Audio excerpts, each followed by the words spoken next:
పెద్ద పెద్ద సంఘాలు ఉన్నాయి మన దేశంలో. ఇలాంటి పెద్ద పెద్ద సంఘాలు అన్నీ ఉన్నాయి.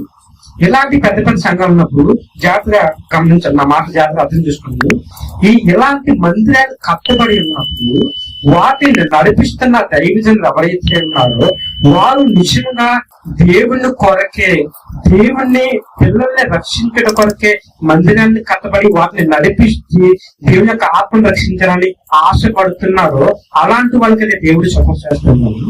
అలా కాకుండా ప్రజల మీదకి వెళ్ళి కొన్ని లక్షల మందిని ఆకర్షించుకొని దేవుని యొక్క మందిరంలోకి కొన్ని వేల మందిని దేవుని యొక్క సన్నిధికి వాళ్ళందరినీ ఆకర్షించుకొని దేవుని యొక్క మందిరానికి ఒక ధన సహాయం చూపిస్తూ, లేకపోతే కొన్ని కార్యాలు, కొన్ని జస్ట్ ఎలా మీకు రాజకీయాలు ఏం చేస్తారు, ఎలక్షన్ టైంలో మీకు ఒక 100 రూపాయలు ఇస్తారు, ఒక 1000 రూపాయలు ఇస్తారు. తర్వాత 5 సంవత్సరాలు మీకు అందరికీ నరకేతలు చూపిస్తారు. అవునా కదా, చూపిస్తారు. మీకు ఇది చేస్తాను చివరికి ఏది చేసి ఉంటుంది. 5 సంవత్సరాలు కలిపిపోతే ఇది నచ్చట్లేదని చెప్పి మరి వేరే ఒకరిని గెలిపించుకుంటుంటారు.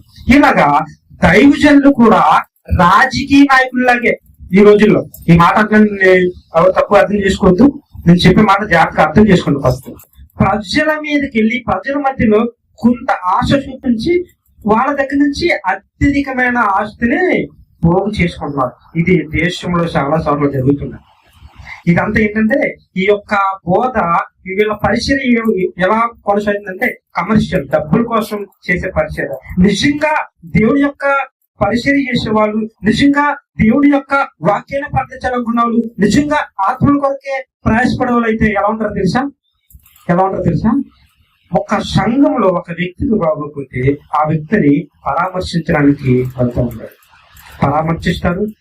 పరామర్శించి వాళ్ళకి కావాల్సిన ధన సహాయం, లేకపోతే వాళ్ళకి కావాల్సిన హాస్పిటాలిటీ, వాళ్ళకి కావాల్సిన ఏదైనా రేషన్ సంబంధించి అలాంటివి, లేకపోతే ఏదైనా ఒక సాయం చేయడానికి డైరెక్ట్ గా ఎవరు దైవజనుడే వెళ్ళాలి. అందుకని యేసు ప్రభు అక్కడ ద్రాక్షరసము ఇచ్చినప్పుడు, రొట్టెలు విసినప్పుడు యేసు ప్రభు శిష్యులు అందరికీ ఏం చేశాడు? పాదాలు కడుగుతున్నా, ప్రతి ఒక్కరు సహోదర ప్రేమ కలిగి అందరికి పాదాలు కడుగుతుందా? అంత మహిమ శరీరము కలిగి, అంత దైవత్వం కలిగిన యేసుక్రీస్తు ప్రభువే కిందకు వచ్చి మనిషి యొక్క శిష్యుల యొక్క పాదాలు కలిగినప్పుడు దైవజనులకు ఏమైంది? స్టేజ్ దిగి బయట కిందకి రాదా? స్టేజ్ దిగి కిందకు వస్తే వాళ్ళకున్న ఘనత పోతుందా? వాళ్ళకున్న డబ్బులు పోతాయా? వాళ్ళకున్న పలుకుబడి పోతుందా? వాళ్ళు ఎవరు రాకుండా వాళ్ళు కింద పనిచేసే వాళ్ళని తీసు కానీ ఎవరెవరినో పంపిస్తారు, లేదంటే రారు. చాలా మంది యూట్యూబ్ లో మెసేజ్ లైవ్ స్ట్రీమింగ్ జరుగుతున్నప్పుడు చాలా మంది ఏం చేస్తూ ఉంటారంటే